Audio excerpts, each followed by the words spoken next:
pessoas estão entrando na sala, então.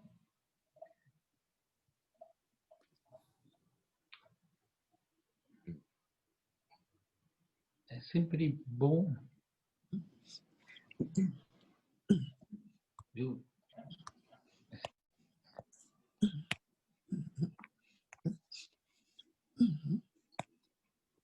Boa noite a todas, boa noite a todos.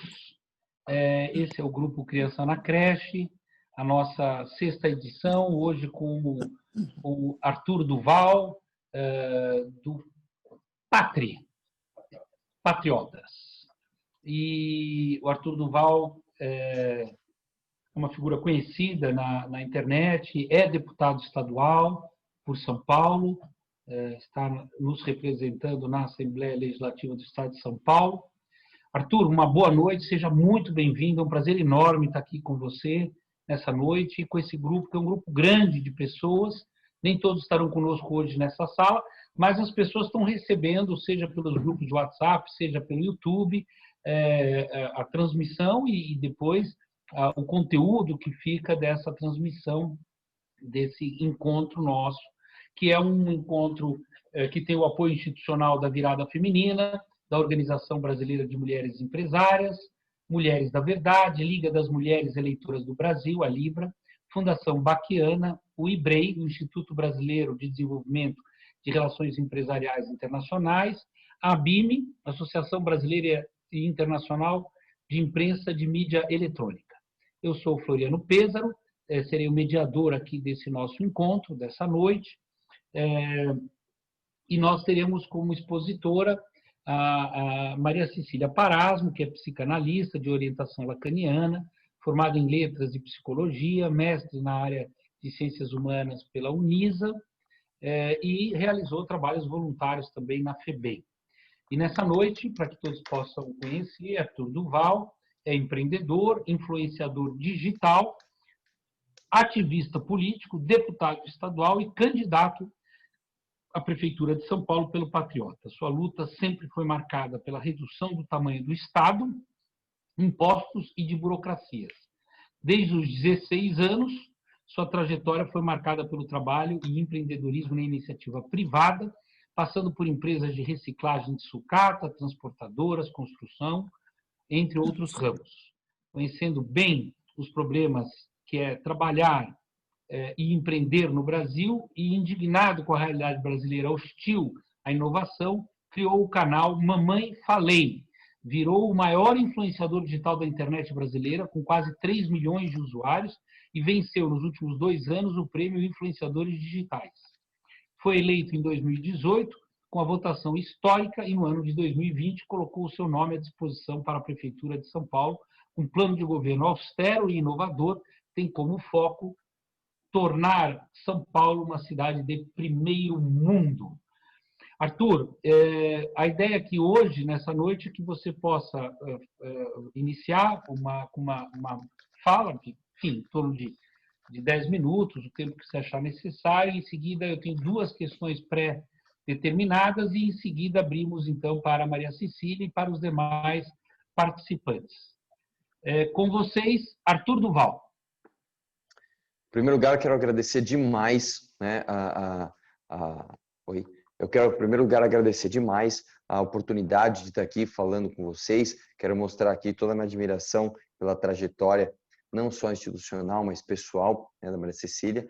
Eu quero começar aqui, para não tomar tanto tempo, ser muito breve e abrir espaço mais para as perguntas, que eu acho que é mais interessante, né?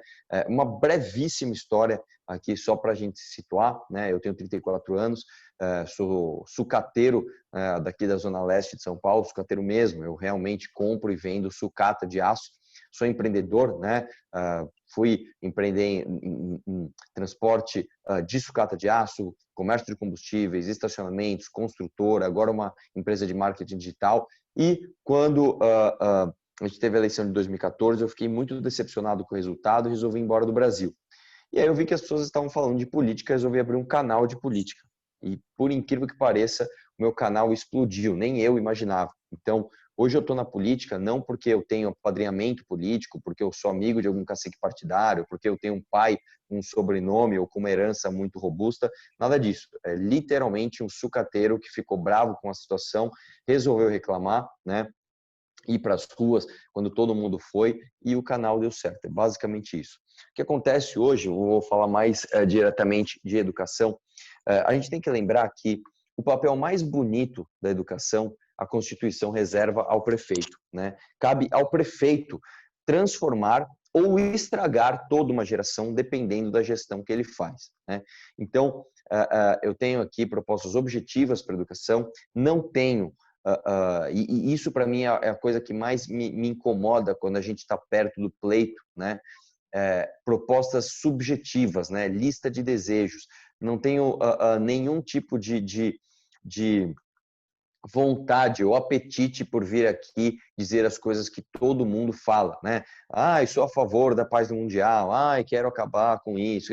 Eu quero falar objetivamente daquilo que eu penso, ainda que seja polêmico, ainda que gere a crítica, né? Porque quando você se dispõe a apresentar algo objetivamente, você está suscetível a críticas. Então, eu quero que a gente tenha essa oportunidade de fazer esse bate-bola e eu pergunto, na verdade, a vocês o que a gente faz agora. Se eu respondo as perguntas que me foram previamente enviadas ou se a gente continua com as perguntas de agora. Quero realmente agradecer muito a oportunidade de estar aqui. Arthur, eu acho que a gente pode ajudar nesse início, já com as perguntas previamente determinadas, depois a gente abre para as perguntas gerais. Há duas perguntas que nós formulamos, o grupo Criança na Creche. A primeira é, diante da carência atual de vagas em creches nos 10 distritos de maior vulnerabilidade do município de São Paulo, qual será a estratégia que você escolherá como a arte de coordenar as ações na resolução deste problema? Então, a primeira é sobre a estratégia, né? Como colocar as crianças nas creches, especialmente ou prioritariamente nesses 10 distritos de maior vulnerabilidade em São Paulo. E a Vamos lá, segunda... pessoal. E a, Perdão, desculpa. oi. Não, desculpa, eu que te interrompi. E a segunda é mais tática, que é qual a tática que você pretende utilizar no sentido de como proceder a fim de realizar aquelas ações previamente coordenadas. Então, eu acho que tem uma pergunta mais voltada à estratégia de inclusão das crianças nas creches e depois qual é a tática que seria utilizada.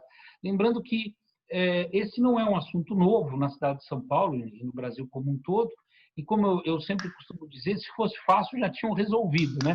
Então, como é que o Arthur Duval pretende resolver essa questão da inclusão das crianças nas creches? Vamos lá, pessoal. Eu não preciso aqui lembrar todos os dados, né? A Cecília, inclusive, agora, quando a gente estava conversando em off, me deu mais alguns, mas nós temos dados realmente alarmantes e não só por causa da pandemia, né? Se você pegar, por exemplo, nossos índices do IDEB, não vou nem falar do Brasil, vou falar do estado de São Paulo. 9 a cada 10 municípios dentro do nosso estado estão na frente das nossas crianças em desempenho em matemática. 8 em cada 10 em desempenho em português. Então, realmente, nós temos um orçamento muito robusto, né? Infelizmente, nós temos resultados absurdamente baixos, ainda que com uma remuneração por professor relativamente alta referente ao Estado. Quero lembrar que aqui a média do salário do professor municipal é quase o dobro da média do salário do professor estadual. A minha mãe, por exemplo, ela foi professora da rede estadual por muito tempo e ela sempre ganhou muito mal. A minha tia, ela professora até hoje da rede municipal, ela ganha um pouco melhor, tá? Vamos lá, pessoal. O que acontece hoje é o seguinte, na verdade, São Paulo passou por maus bocados em relação a vagas de creche. Eu quero lembrar que aproximadamente ali há 13, 12 anos atrás, 2007, 2008, a gente chegava a deixar quase metade das nossas crianças fora das creches, né? Nós tínhamos uma taxa ali de absorção de matrículas de 53%, 54%. Essa tendência vem sendo revertida e hoje nós atendemos aproximadamente 92%, 93% dessas crianças. Ou seja, o que eu quero dizer é que na última década, o que tem sido feito, ainda que numa velocidade não satisfatória, tem dado um certo resultado. O que nós temos de... Essa é a parte boa, né? Essa é a boa notícia do que eu tenho para dizer. A parte alarmante é que, de fato, a gente vai ter um orçamento extremamente enxugado para a próxima gestão. Nós temos orçamento aqui municipal de aproximadamente 68 bilhões de reais e esse orçamento pode sofrer enxugamento de até 9 bilhões de reais. Então, nós estamos falando de um enxugamento extremamente robusto. Inclusive, saindo dessa live às 19 horas, eu vou entrar em outra com o Hélio Beltrão, que é o meu super secretário da Economia, para a gente apresentar o plano locomotivo, de como tirar São Paulo dessa crise. O que acontece é que nós temos a estrutura nossa para a educação, assim como da saúde também, infelizmente distribuída de maneira política e não de maneira técnica. Se você pegar tanto os equipamentos de saúde, como UBSs, como AMAs, UPAs, quanto equipamentos de assistência social, casas de acolhida, tanto também quanto os equipamentos de educação, as escolas municipais principalmente, os CELs eu vou até deixar de lado, você tem, infelizmente, uma distribuição muito mais política do que técnica desses equipamentos. O fato é, hoje, e eu pretendo ser bem pé no chão naquilo que eu vou dizer, nós não temos orçamento para a construção, para a ampliação da estrutura. Nós não temos, e é verdade, é mentira dizer que o próximo prefeito vai construir não sei quantos CELs, não sei quantas escolas. Então, eu quero deixar claro aqui o nosso panorama. Temos dados muito alarmantes em relação aos desempenhos da nossa educação. Vemos agora numa tendência de suprir a necessidade de matrículas em creche, tá? Temos uma estrutura distribuída politicamente, ao invés de ser distribuída tecnicamente, porém, e aqui eu venho trazer uma luz no fim do túnel, a estrutura que nós temos é relativamente boa. Eu quero lembrar que, além de creches, as nossas escolas municipais, por exemplo, têm ali todas as suas quadras cobertas. Eu visitei diversas escolas no último ano e meio e as estruturas das escolas municipais, não das estaduais, a estrutura das escolas municipais está de acordo com aquilo que se espera. Então, eu até pretendo implementar o Escola 360, que eu posso falar um pouquinho mais depois. A boa notícia aqui que eu quero dizer é o seguinte: o orçamento para a educação em São Paulo não necessariamente precisa ser comprometido com infraestrutura física de escolas para idades mais avançadas do que creche. Então, focando especificamente em creches. Hoje, nós temos aproximadamente 1/3 dessas creches em São Paulo já com parcerias público-privadas por meio de OS, organizações sociais. Dessas organizações sociais, algumas prestam um serviço de excelência a um custo baixo. Porém, algumas outras, e eu fui fazer o levantamento nesse 1 ano e meio junto com o meu advogado para ver alguma delas, em torno de 1/4 delas, então vamos dar um panorama geral. Nós temos as creches, 1/3 dessas creches está, então você tem aqui 1/3 dessas creches na iniciativa privada, com concessão para OS. Deste 1/3, nós temos 1/4, que muitas vezes tem uma prestação de contas mal feita. Então, eu pude ter a oportunidade de analisar com o meu advogado aqui alguns contratos e a prestação de contas ela é muito complexa e ela não tem nenhum tipo de padronização.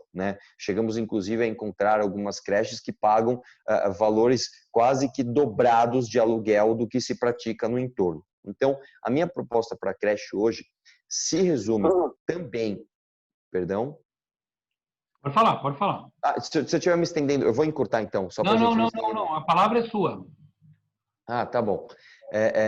Então, a minha proposta especificamente para a creche é focar o orçamento nesta fase da educação, tá? Não tanto em estrutura para escolas de idades mais avançadas, eu não acredito que isso seja necessário. Vamos fazer o programa Escola 360, que é outro programa para idades mais avançadas, mas focar principalmente em padronização de contratos de OS para creches. Eu acho sim que nós temos alguns bons ralos para serem tapados, para que nós usemos o dinheiro, que hoje passa dos 16% comprometidos com a educação de uma maneira muito mais eficiente com essas parcerias de OS. Eu entendo que a padronização desses contratos e a prestação de contas via portal da transparência torna muito mais fiscalizável até pelo cidadão comum, essa prestação de contas, aumentando demais a eficiência nessa fase do desenvolvimento humano. Um segundo programa que a gente tem de também estudar é o seguinte: quando você entende a história de São Paulo, né, e aí você pega desde antes dos anos 50, quando nós não tínhamos sequer Ministério da Saúde, as casas de acolhida fazendo todo o trabalho, não só de acolhida de pessoas doentes, mas muitas vezes até tendo o papel de educar essas crianças. Depois, a Constituição Cidadã de 88, que trouxe algumas inovações. Nós tivemos ali uma grande luta, principalmente nos anos 90, né, final dos 80, início dos 90, para combate da fome, né? Foi identificado aqui que muitas crianças não conseguiam se desenvolver na escola, tinham problemas de atenção por conta de falta de nutrientes durante uma fase fundamental do seu desenvolvimento. Nós, felizmente, né, até em âmbito nacional, conseguimos suprir essa necessidade. Hoje, as nossas crianças não têm um problema tão alarmante em termos de nutrição. Porém, nós temos um segundo problema que é tão importante quanto para ser resolvido, que são os problemas dos primeiros estímulos, né? Eu, pessoalmente, não sou admirador do governo federal, do governo Bolsonaro, mas a gente deve sempre ver algo, aproveitar o que as pessoas e o que os governos e as instituições têm de bom. A esposa do Jair Bolsonaro, Michele Bolsonaro, se tem algo de bom que ela fez, foi justamente trazer para o Brasil um programa que eu me esqueci agora o nome, eu peço perdão. Hã? É o programa Criança Feliz, né? Eu esqueci o nome da mulher que não vou lembrar agora, que inventou esse programa e que trouxe para o Brasil, que é justamente a de estimular crianças nesta fase do desenvolvimento, justamente pela falta de estímulos dentro de casa, né? Muitas das mães aqui em São Paulo, quando conseguem uma vaga de creche, também tem que trabalhar muitas vezes aos finais de semana, e essa mãe se comunica muito com a criança de costas, porque ela está lavando louça, arrumando a cama, limpando a casa, e falta até energia para que você tenha ali a brincadeira, o pequeno estímulo. Então, nós temos de trazer esse programa também para São Paulo, inclusive com financiamento federal, para que a criança tenha vaga em creche, que é algo, como eu disse, que está sendo atendido ao longo dos últimos 10 anos, mais do que isso, continuar a alimentação adequada, que nós conseguimos vencer essa barreira ainda nos anos 90, e ter finalmente os estímulos necessários nessa fase da vida para o desenvolvimento da sua sinapse, para o desenvolvimento da sua formação enquanto ser humano. Então, eu pretendo trazer esses programas aqui para São Paulo. Obrigado pela pergunta. Se vocês me permitirem, eu vou para a próxima e, por favor, me digam se eu estou me estendendo demais na resposta.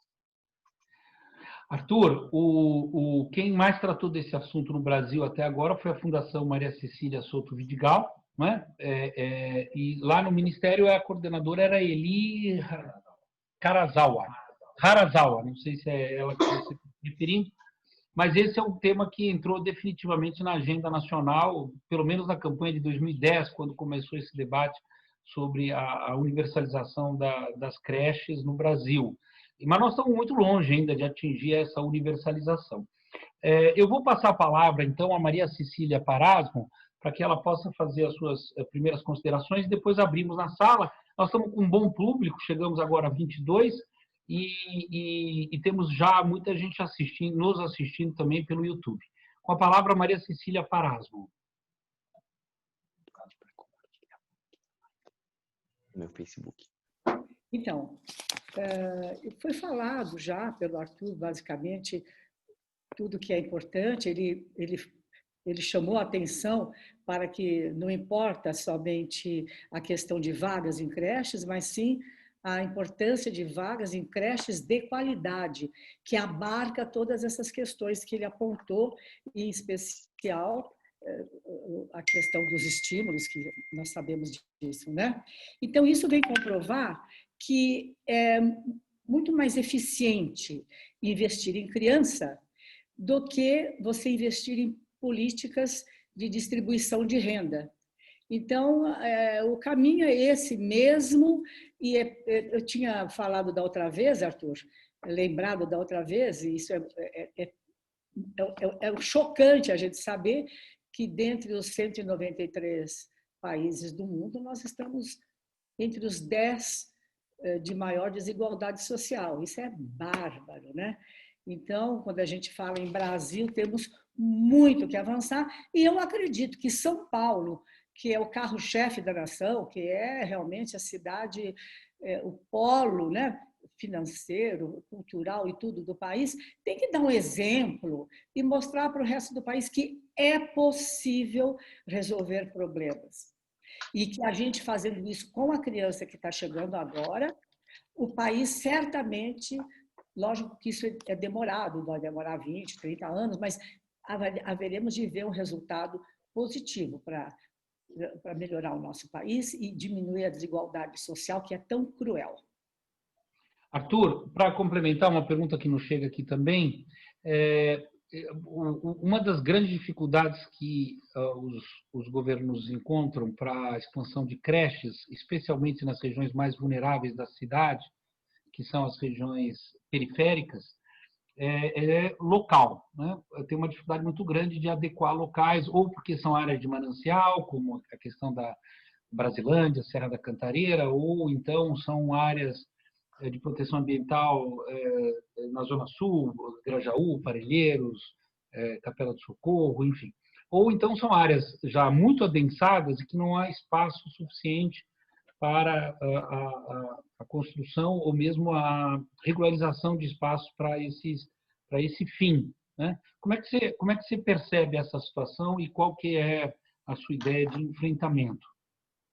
Olha, na verdade, ainda bem que você tocou nesse assunto, nós temos uma chance histórica aqui em São Paulo de mudar esse quadro, né? Se eu puder aqui, na verdade, entender exatamente, explicar exatamente o problema. O que aconteceu com São Paulo? É um mito dizer que São Paulo sempre foi uma cidade grande e também é outro mito dizer que São Paulo cresceu sem planejamento. Tá? O que aconteceu foi que São Paulo começou a crescer demais no final do século XIX e no século XX ele teve um crescimento, a nossa cidade teve um crescimento exponencial absurdamente grande.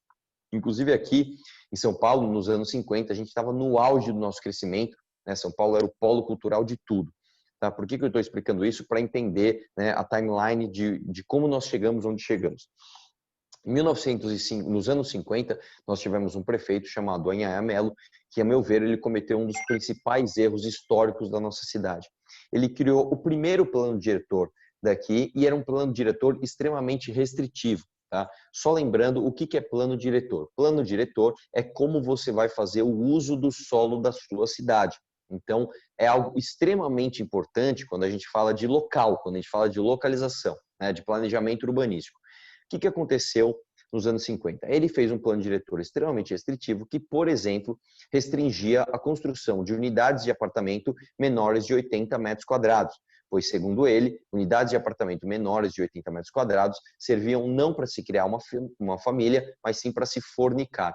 Então, nós tivemos um plano diretor completamente elitista e moralista que já começou, desde então, a expulsar as pessoas das melhores regiões de São Paulo. Nos anos 70, isso foi ainda mais agravado quando a gente acabou com o potencial construtivo dos terrenos, limitando a altura, criando recuos e acabando justamente com a vocação natural de São Paulo, que era crescer para cima. Qual foi a consequência histórica dessas diretrizes que nós tivemos nos anos 50 e nos anos 70? Posteriormente, os próximos planos diretores aqui de São Paulo continuaram restringindo cada vez mais ao nosso crescimento, a nossa verticalização. Isso, por consequência, empurrou as pessoas cada vez mais para a periferia. Eu vou dar um dado aqui completamente alarmante, que infelizmente não se fala disso. São Paulo é a única metrópole do mundo cujas regiões centrais, né? E quando eu falo regiões centrais, eu não estou falando aqui de Praça da Sé e Cambuci. Eu estou falando de Tatuapé, Vila Mariana, Morumbi, enfim, todos os lugares de São Paulo que você tem mais metrô, mais árvore, mais asfalto, mais infraestrutura física, né, e social. Esses bairros, esses locais do centro expandido de São Paulo, nos últimos 20 anos, perderam população. Olhem bem o que eu estou dizendo. Eu não sei em qual bairro você que está me assistindo mora. Se você mora num bairro bom, provavelmente no seu bairro, nos últimos 20 anos, você perdeu população. E aí você vai dizer, mas e São Paulo? São Paulo perdeu? São Paulo está diminuindo? Não, São Paulo está crescendo exponencialmente. Onde São Paulo está crescendo? São Paulo está crescendo nas periferias. E fica até intuitivo dizer, o que é mais... Você acredita que o poder público tem condições de absorver estruturalmente essas pessoas? De jeito nenhum. Quanto mais a gente expulsa as pessoas para as periferias, mais a gente tem dificuldade de sequer levar a estrutura física, de saneamento básico, que dirá a estrutura social de saúde, segurança, cultura e educação. Então, hoje, nós estamos empurrando as pessoas para as regiões mais periféricas e criando verdadeiras anomalias aqui em São Paulo. Enquanto a densidade média da nossa metrópole é de aproximadamente 7.500 habitantes por quilômetro quadrado, é uma densidade média extremamente baixa, né, quando você compara com Tóquio, Berlim, Paris, Barcelona, Nova York, está falando ali de 18, 19, 20, 22 mil pessoas por quilômetro quadrado. São Paulo tem uma densidade média muito baixa.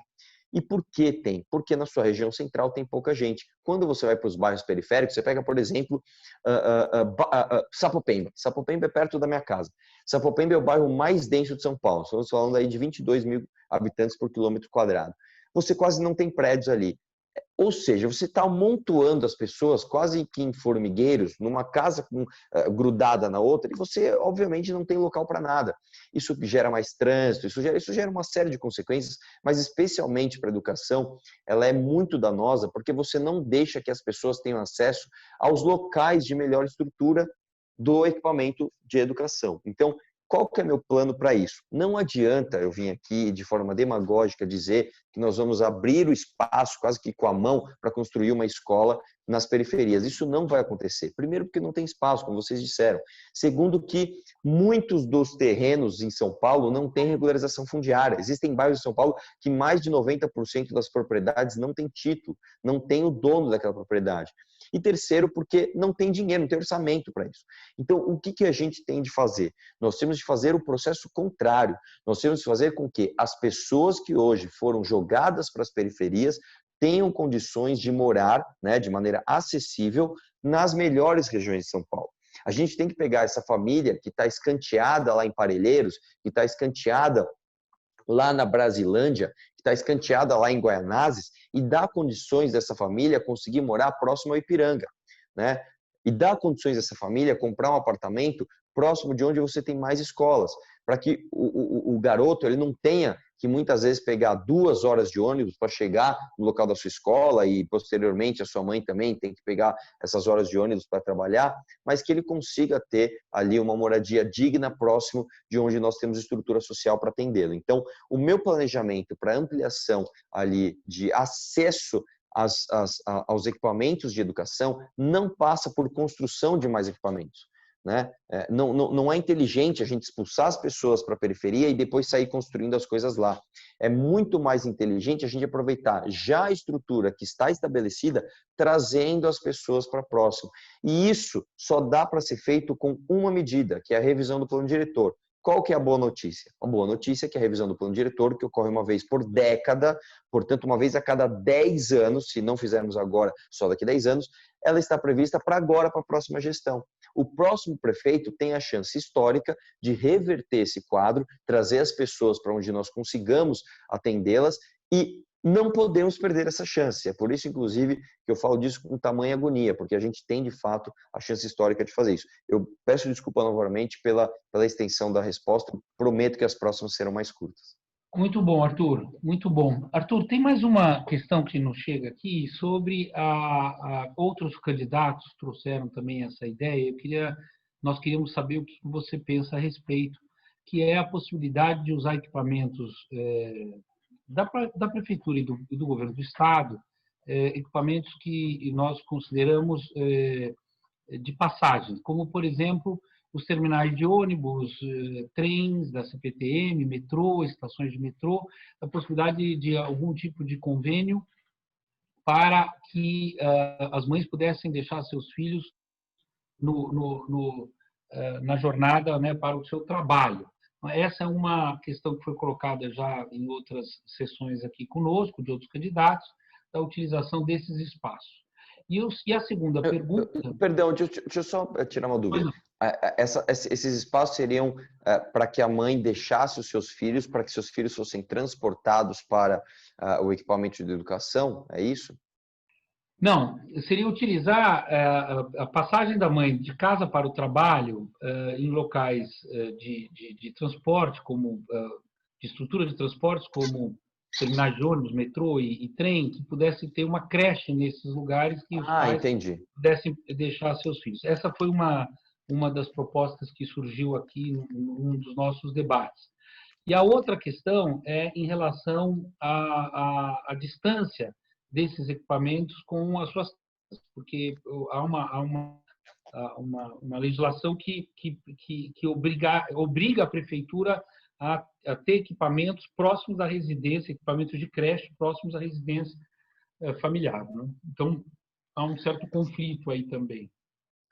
Na verdade, é assim, o que eu não tinha pensado nunca nessa proposta, a primeira vez que eu tenho contato com ela, ao que me parece, teria de ser feita a avaliação 1 a 1, né? Eu quero lembrar que nem todos os terminais de ônibus têm hoje condições de receber uma creche. Eu vou dar um exemplo, por exemplo.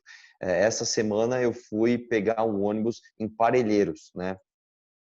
O ponto de ônibus lá, o terminal de ônibus de Parelheiros não tem a menor condição de ser feito isso, né? Já estava ali esturricado de pessoas e eu tenho ainda alguma resistência em relação ao custo disso, porque, como eu falei, gente, eu não vou vir aqui prometer o que eu não posso cumprir. Vou ser bem sincero, tá? No orçamento enxugado que nós temos, eu acho mais inteligente aproveitarmos os equipamentos e a estrutura que já temos do que vir aqui prometer construir mais coisa. O que daria para ser feito, é algo que vem na minha mente, para que a gente consiga viabilizar uma proposta dessa, seria, de novo, com parceria público-privada, através de OS, né? E aí traria, com certeza, ali a ferramenta do aluguel, de fato, a gente buscar mais a ampliação da estrutura.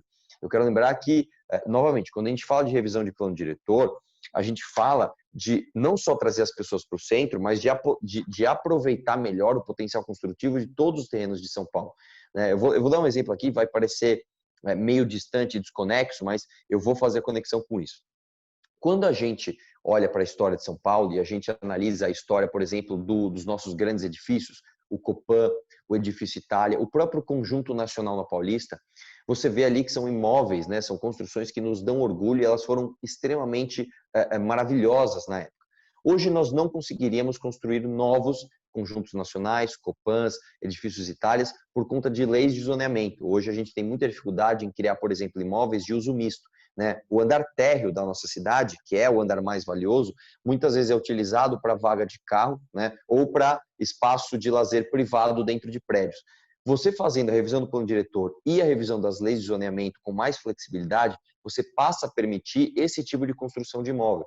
Então, quando você pega, por exemplo, um bairro extremamente adensado, seja Sapopemba, seja outro bairro, e você permite esse tipo de construção de imóvel, a própria iniciativa privada, por conta até de aproveitamento e de vocação desses terrenos, começa a construir, evoluindo o bairro, e você começa a ter mais locais disponíveis para, por exemplo, alugar através de uma OS e colocar uma creche ali, né? Então, eu imagino aqui se a gente pudesse ter 10 edifícios Itálias no bairro de Sapopemba.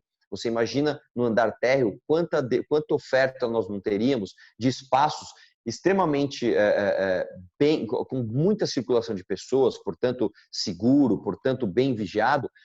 Quanta oferta a gente não teria de espaços para OSs alugarem e darem ali vazão a essa carência, né? Então, eu realmente acredito que dá para ser feito através da mudança do plano diretor, sem fazer promessa demagógica de gastar um dinheiro que a gente não tem para construir algo onde não cabe.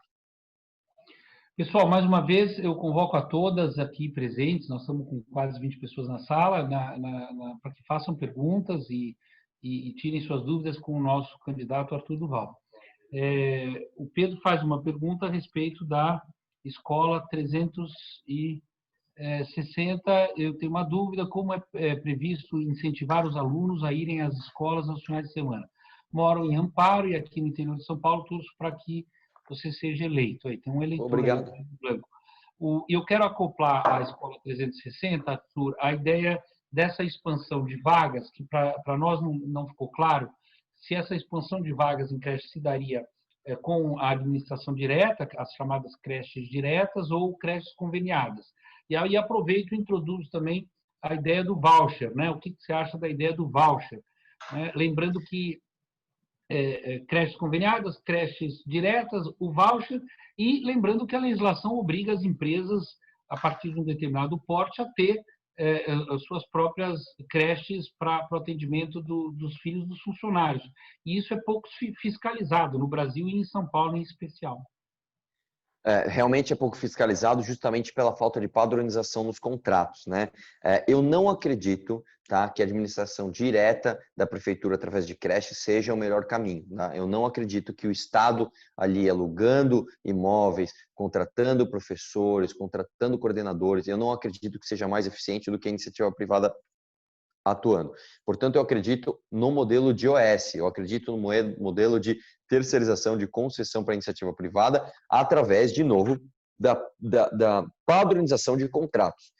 Padronizar os contratos é fundamental para que você amplie esse sistema. Então, a ampliação de vagas em creches pode se dar não por administração direta, mas por OS com padronização de contrato. Em relação ao Escola 360, só explicando aqui, o que é o Escola 360? É um programa que eu trago para a educação de idades mais avançadas, onde a escola, e novamente, a ideia de aproveitar a estrutura já estabelecida, seja aberta 360 dias por ano. Quando eu era criança, por exemplo, eu pulava o muro da minha escola para jogar bola.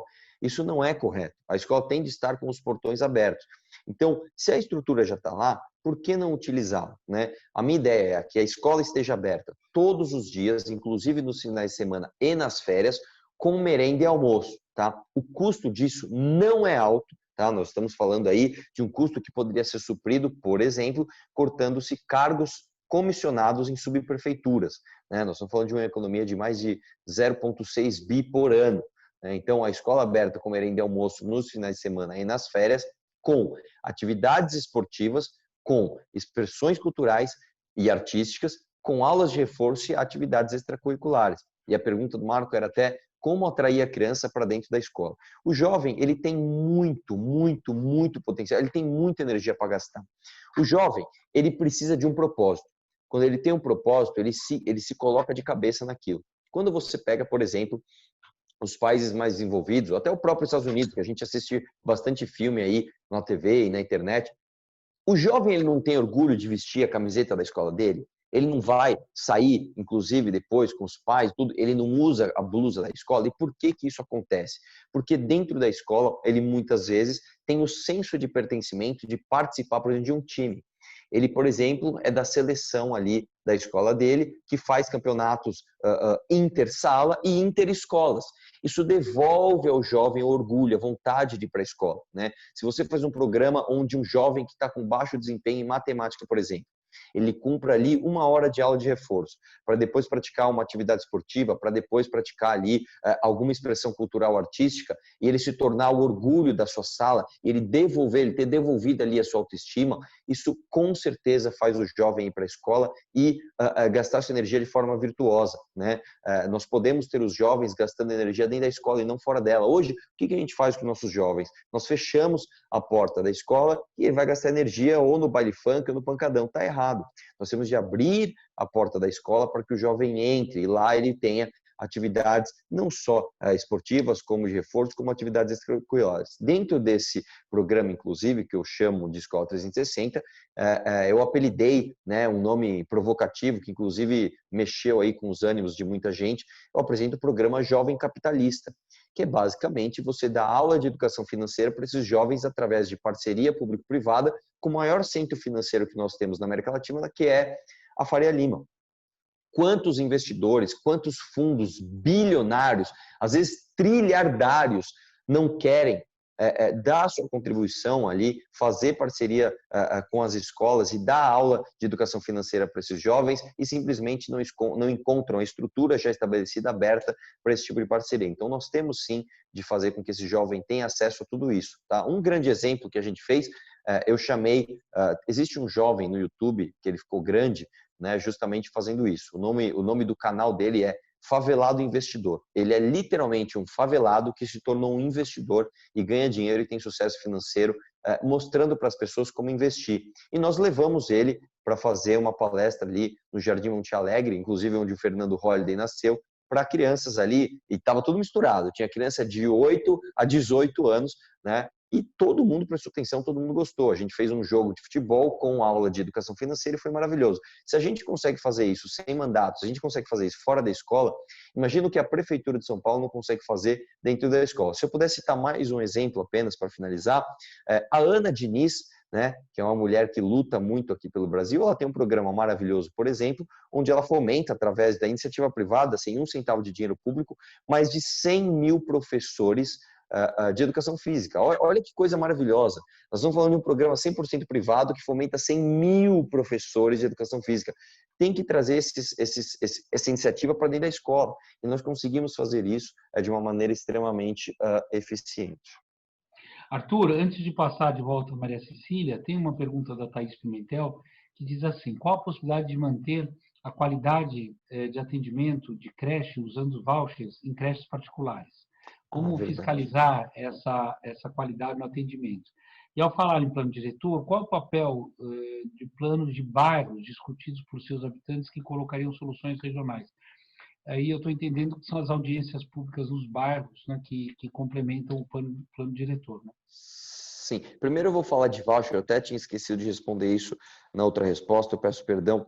Na verdade é o seguinte, eu sou completamente a favor de voucher, tá? A verdade verdadeira é que nós temos um impeditivo constitucional, tá? Só para vocês saberem, o prefeito não pode criar um sistema de voucher municipal, isso é proibido pela nossa Constituição. Eu acho uma triste notícia, porque eu realmente acredito nesse sistema. O que nós conseguimos fazer é algo parecido com o que foi feito na gestão atual do Corujão da Saúde, né? Você pega o dinheiro público e paga uma instituição privada para prestar um serviço.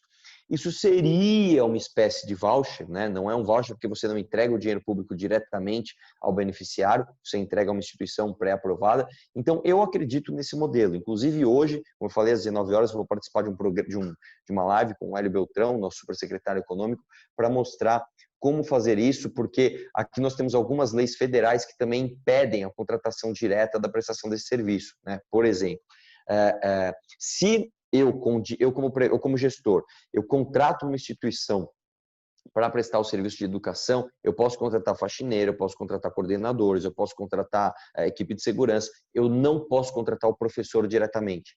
O professor diretamente tem de ser do Estado. E o que pode ser feito é justamente a flexibilização de onde esse professor vai estar. Então, nós estamos criando um programa de incentivo da melhora da qualidade do ensino, justamente através dessa manobra em colocar os melhores professores nas escolas mais quistas por ele através do seu desempenho, né, sem ferir leis constitucionais, sem ferir leis federais. Tá? Em relação ao plano diretor, todo plano diretor, toda revisão de plano diretor, ela tem necessariamente de contar com a participação popular. Né? Não existe atropelo, você tem sempre que fazer com que o plano diretor passe pela Câmara Municipal e pelas associações de bairro. Isso é uma construção feita em conjunto. Né? A notícia boa é que aqui em São Paulo, tudo passa, para o bem ou para o mal. Tá? Diferente do Congresso Nacional, que quando você está no Poder Executivo, você é um presidente, você precisa conversar com 513 deputados do Brasil inteiro, e depois com 80 e tantos senadores, né, que têm 8 anos de mandato, você, como prefeito, você tem que conversar com 55 vereadores que são do bairro vizinho. Né? Além disso, a gente sabe, e verdade seja dita, que 90% dos vereadores são fisiológicos.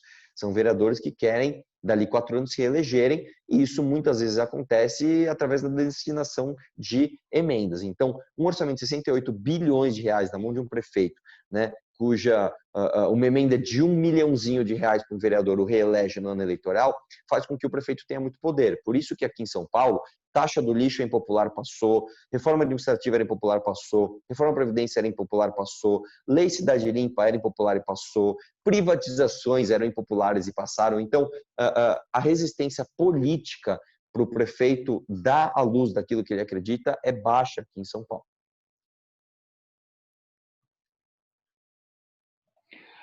Arthur, Maria Cecília manda uma questão que eu vou aqui lê-la. Como envolver entidades sociais, empresas, escolas, igrejas nas ações educacionais da prefeitura? Quer dizer, como chamar as parcerias que você está chamando de público-privado, acho que na construção mas aqui a Maria deve estar imaginando também envolvê-las na própria formação, né? Nas ações educacionais. E tem uma pergunta também do Lucas, que não tem muito a ver com creche, mas tem a ver com o Rio Tietê, né? Então, também você falar um pouco a pedido do Lucas, o que você está pensando para o nosso rio principal da cidade, Tietê? Eu já incluo Pinheiros também, né? Vamos lá. Em relação à primeira pergunta, que era como incluir, né, esses trabalhos, eu acredito muito nisso. Eu acredito muito nisso. Se tem gente que consegue fazer sem incentivo público, você imagina com incentivo, né? Eu quero lembrar que a Prefeitura de São Paulo é uma instituição extremamente gigante, né? E o que nós sabemos fazer, se tem algo que eu tenho mérito de saber fazer, é comunicação, né? Eu consigo, inclusive, traduzir conceitos complexos de uma forma simples para as pessoas. Então, eu acredito que através dessa comunicação e através do poder gigante que tem a instituição prefeitura, você consegue tornar atrativo para essas iniciativas virem para dentro das escolas públicas e você consegue fazer acontecer, mesmo porque muitas dessas instituições sobrevivem de doações, sobrevivem de pessoas privadas que vão lá e dão o seu dinheiro. E quando você faz um programa desse, você aumenta a credibilidade de todas essas instituições. Em relação ao Rio Tietê, vamos lá. Aqui em São Paulo nós temos um problema complicado, né? A nossa história, na verdade, ela vem dos nossos rios, né? Eu quero lembrar que São Paulo só é São Paulo por causa do nosso rio Tamanduateí e por causa do nosso rio Anhangabaú, que hoje simplesmente não existe mais, né? Inclusive, uma curiosidade, o rio Tamanduateí se chama Tamanduateí porque tinha muito tamanduá. Porque tinha muito tamanduá, porque tinha muita formiga, porque tinha muita formiga, porque tinha muito peixe, que quando o rio baixava, ele ficava seco e as formigas iam comer esses peixes. O que a gente fez com a nossa história, infelizmente? No início do século XX, ali, por volta dos anos 20, a gente teve um grande debate aqui em São Paulo entre os dois Franciscos, né? E o vencedor do debate foi o Francisco Prestes Maia, que basicamente apresentou um plano para São Paulo que ignorava toda a nossa malha pluvial, retificava os rios, ali nas áreas de várzea criadas em volta, enchia de avenida, então 23 de Maio, Avenida Pacaembu, 9 de Julho, todas as avenidas foram criadas em áreas de várzea, o que trouxe consequências ruins para São Paulo, né? Além de todas as enchentes e alagamentos que nós temos, nós tivemos ali a completa poluição de todos os nossos rios, inclusive o Rio Pinheiros, que é o rio que deu ré, né? A gente tem que lembrar que o Rio Pinheiros, a gente mexeu tanto na nossa malha pluviométrica que o Rio Pinheiros ia para um lado, hoje ele vai para o outro, né? Então, para ser sincero aqui, para não ser demagogo, isso é muito mais um problema do Estado, do governo do Estado, do que da Prefeitura. A verdade é que a Prefeitura pouco pode fazer, ainda mais com o orçamento enxugado que nós temos. Então, o que nós podemos fazer é, de fato, fazer um replanejamento urbanístico através de um plano diretor novo, para que a cidade seja mais inteligente, mais verticalizada, com menos uso de carro, inclusive com menos emissão de gás carbônico na atmosfera, e a partir dali, o governo do Estado repensar a maneira de limpar os nossos rios. Arthur, mais uma pergunta da Márcia. Desculpa. Pessoal, eu preciso finalizar. Acabei de saber que já são 6h56. Se a gente puder fazer só uma última pergunta, eu agradeço e peço desculpa novamente. Uma última pergunta, depois eu passo para a Maria Cecília encerrar. Arthur, o Santander tinha um programa, era do antigo Banco Real, de voluntariado, de adoção de escolas por funcionários das agências, que funcionava super bem. Os funcionários optantes juntavam-se aos alunos e os pais para cuidar da limpeza da escola, nos finais de semana, pintura, concerto, inclusive, na época foram criadas algumas escolas, nas escolas, as padarias artesanais da ex-primeira-dama Lu Alckmin. Os pais aprenderam e faziam nos finais de semana os pães, a casa ficava cheia todos os finais de semana, também com esportes, músicas, teatro, etc. Então, Arthur, o que você acha, de novo, como atrair essas parcerias privadas e do terceiro setor na ampliação de vagas em creche? E depois eu encerro já com a Maria Cecília. Maria Cecília, você quer complementar já? Vamos lá, Maria Cecília. Espera um pouquinho só. Pode falar. Então, eu quero agradecer a presença do Arthur, que foi muito rica, muito interessante. Quero agradecer a participação de todos, com todas essas questões que também enriqueceram o nosso encontro. Um grande abraço a você, a todos. Obrigada, Floriano, Fábio, a todos pela contribuição, aos amigos que estão me assessorando, amigas, e até uma próxima reunião. E desejo sucesso Arthur Doval. Então, Arthur, eu proponho aqui no seu encerramento, já ao se despedir, você abarque essa questão que foi colocada das parcerias com privadas e com o terceiro setor, e aí encerramos e desejamos a você também uma boa sorte. Eu que agradeço, na verdade, o jeito de fazer isso é muito simples, na verdade, né? É fazer mais, como eu falei, diferente do Escola da Família, que é um programa estadual, que você pega escolas pontualmente para abrir e basicamente fazer atividades esportivas, o Escola 360 é um programa municipal em que praticamente todas as escolas conseguem ficar abertas 360 dias todos os anos. Então você vai ter muito espaço para que essas iniciativas possam atuar todos os finais de semana em diversos equipamentos hoje já constituídos, tá bom? Pessoal, eu quero realmente agradecer demais a oportunidade. Eu preciso sair correndo agora, o pessoal está me esperando aqui nessa outra sala, então eu quero agradecer demais a oportunidade, eu tenho que sair correndo, peço desculpas, mas muitíssimo obrigado por me deixarem aqui expor da maneira mais livre possível tudo aquilo que eu penso para a educação e para a creche, tá bom? Muitíssimo obrigado. Obrigado, Arthur. Um grande abraço a você e ao nos despedir de todos, Arthur, se você quiser deixar a sala, não tem problema nenhum. Muito obrigado mais uma vez. Em nome do Grupo Criança na Creche, eu quero só terminar agradecendo mais uma vez a Virada Feminina, a Organização Brasileira de Mulheres Empresárias, Mulheres da Verdade, Liga das Mulheres Eleitoras do Brasil a Libra, a Fundação Baquiano, o IBREI e a ABIME. E rapidamente, para o encerramento, responder também a pergunta do Luiz Gonzaga Zamit sobre a elaboração do material compilado de todas as propostas realizadas pelos candidatos.